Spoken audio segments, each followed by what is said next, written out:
Dollar का अगर आप देखें पिछले हफ्ते से एक मरतबा फिर जो है वो 1 रुपया आधा मतलब 50 पैसे जो है ना वो दोबारा से बढ़ना शुरू हो गया है।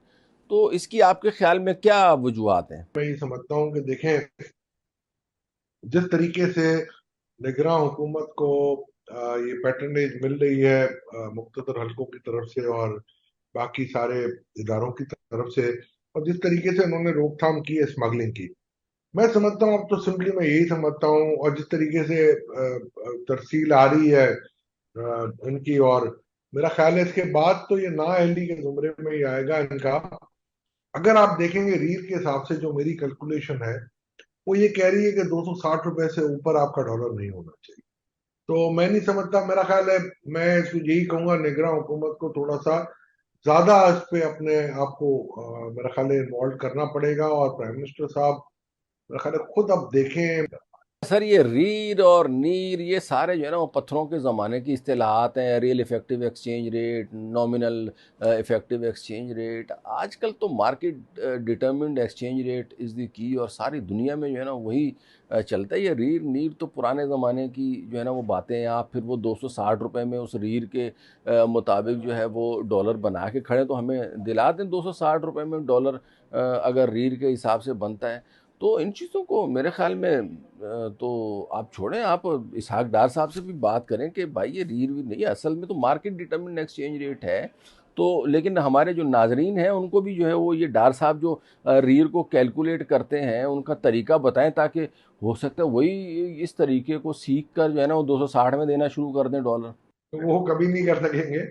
ये करने के लिए बड़े पापड़ बेलने पड़ते हैं। क्योंकि सर ये रीर और नीर में ना देखें एजम्पशंस बहुत ज़्यादा ली जाती हैं, और फिर उसमें जो रेट्स वगैरह भी लिए जाते हैं, जो बास्केट बनाई जाती है ना वो प्रैक्टिकली इतनी पॉसिबल नहीं है। और वो जो से जो रेट भी निकलता है तो वो फर्जी टाइप का ही रेट होता है। उसमें आईएमएफ की भी कुछ कैलकुलेशन शामिल होती हैं, और जो बास्केट होती है हमारी, हम उसमें से देखते हैं कि किस बास्केट के तहत क्या हमारे कॉरेस्पॉन्डिंग ट्रेडिंग पार्टनर्स के इन्फ्लेशन क्या है, और एक बेस लाइन है जो 2010 का इंडेक्स, उसके बेसिस पे हम उसको ट्रांसलेट करते हैं, और लास्ट पब्लिश जो इनका जो डेटा होता है ना उसमें लेके आते हैं, उसको ट्रांसलेट करना पड़ता है।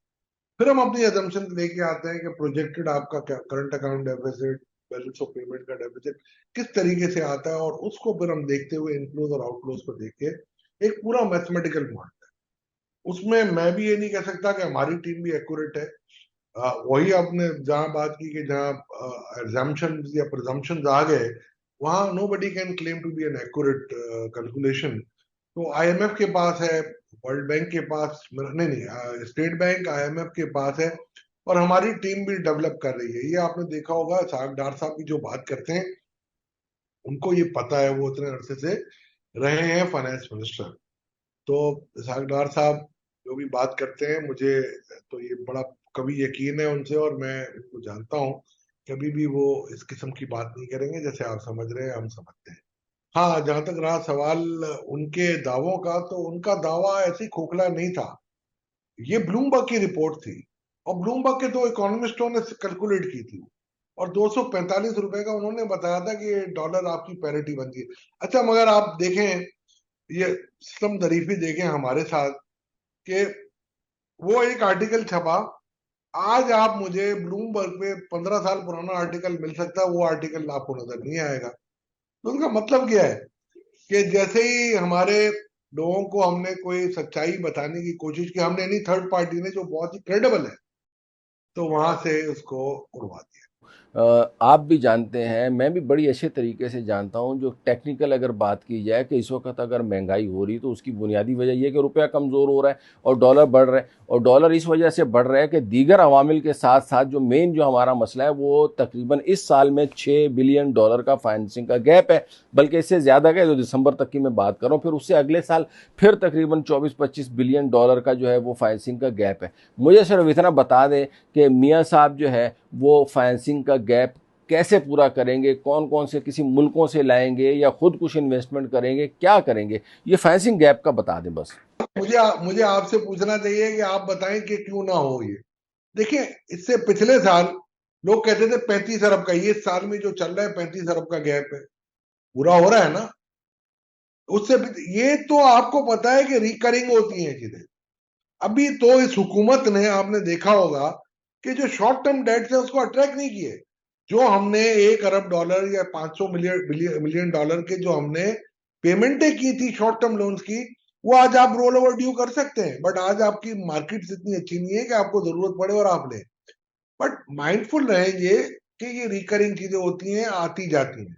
दूसरी बात यह है कि मैं हमेशा बड़ा हैरान होता हूँ लोगों के इन कमेंट्स पे कि वो कहते हैं कि जी पाकिस्तान का दिवालिया हो गया है। ओ भाई, आप अकाउंटेंट हैं, अकाउंटिंग टर्म में आप भले जो भी कहते हैं, गोइंग कंसर्न मुल्कों का नहीं होता, गोइंग कंसर्न कंपनीज का होता है।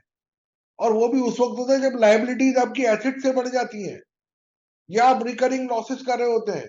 तो कंट्री की कोई बैलेंस शीट नहीं होती है अकमल भाई। कंट्री का जो नेशनल अकाउंट बनता है वो इंटरनेशनल आपके यूएन के हिसाब से बनता है, नेशनल अकाउंट मेथोलॉजी में बनता है।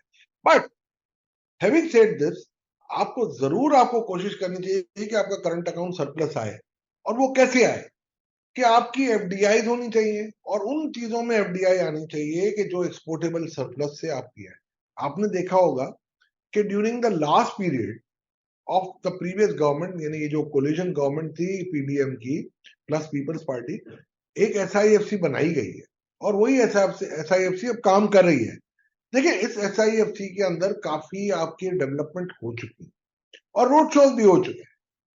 मेरा अंदाजा है कि in addition to CPEC, Chinese government, UAE government, Saudi government, Qatar government, Bahrain government और दूसरे गवर्नमेंट्स हैं जो कि चाह रहे हैं पाकिस्तान में एफडीआई लाना, और जो एक्सपोर्टेबल चीजों पे है, स्पेशली आप